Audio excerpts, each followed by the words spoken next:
Alexander Hamilton was very much a man with a plan when he served as the first Secretary of the Treasury under George Washington. His scheme played out something like this. He aimed to create economic policies that favored the wealthy elite. He hoped that in doing this, the wealthy elite, in return, would lend the national government financial and political support. Hamilton believed this union of the wealthy elite and the federal government would cause both parties to prosper, and their success would set the young country on the right course.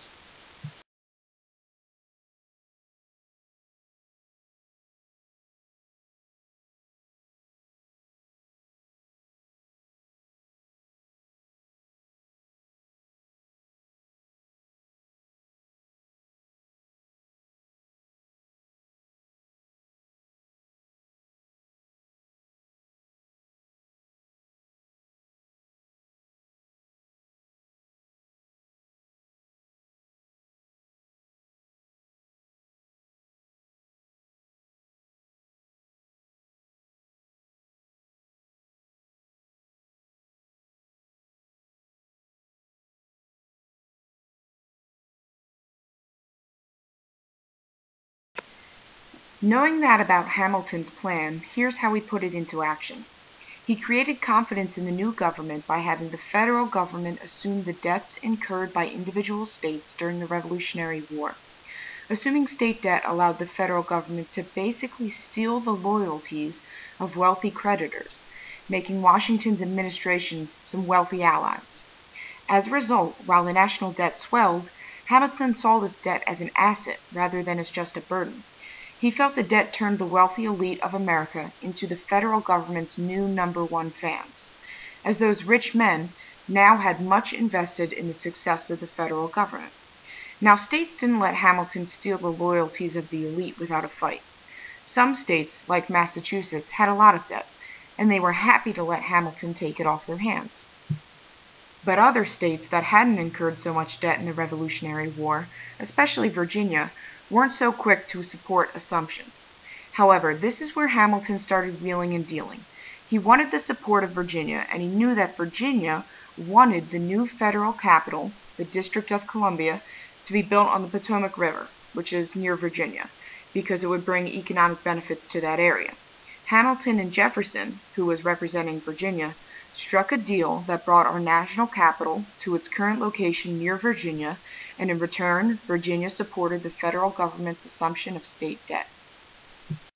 So now that Hamilton has created the national debt, he does make the attempts to start paying it off. And the first way he's going to do this is he collects custom duties delivered by tariffs. Tariffs are taxes on imported goods from other countries. And this means that Hamilton's economy and his paying off of the national debt is going to rely heavily on vigorous foreign trade, which was another part of Hamilton's agenda. The first tariff law imposed a duty or tax of about 8% on imports, and it was passed in 1789 by a very willing Congress. Now, the revenue that was brought in by this new tariff was the first goal, but the second goal was also to foster infant American industries, because it would make American products cheaper on the market than European products, which were marked up by this tariff. Now, a second thing Hamilton did to try and pay off this national debt was he created an excise tax. And this was a tax on domestic goods, particularly whiskey. It was passed in 1791, and it hit backcountry farmers extremely hard. These were individuals who basically used whiskey as currency, liquid currency. And we're going to learn more about the after effects of this excise tax when we talk about Washington's domestic issues during his presidency. The last thing we're talking about when we talk about Hamilton is the creation of a national bank. And this was a private institution that had the U.S. government as a primary stockholder. It was basically a bank where the U.S. government opened a huge account. And this was thought of as a good thing for several reasons. First off, is it kept federal money on the market. Federal money stayed in circulation and could be used to stimulate private businesses. It also had the ability to print paper money, which would lend some confidence to U.S. currency.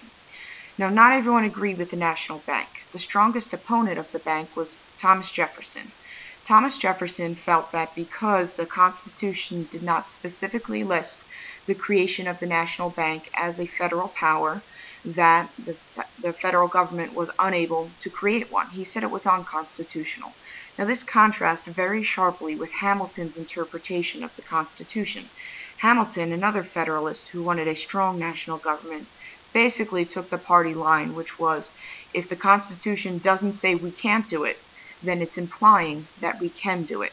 So those are your two different interpretations of the Constitution, a very strict one by Jefferson and a loose or broad interpretation used by Hamilton and other Federalists. The creation of a national bank was supported in the commercial and financial centers of the North, but it was very much opposed by the agricultural South. So the creation of a national bank did inflame sectional tensions. The National Bank was ultimately created in 1791. It was centered in Philadelphia and was basically issued a contract or charter to run for 20 years, at which point it was going to be reevaluated.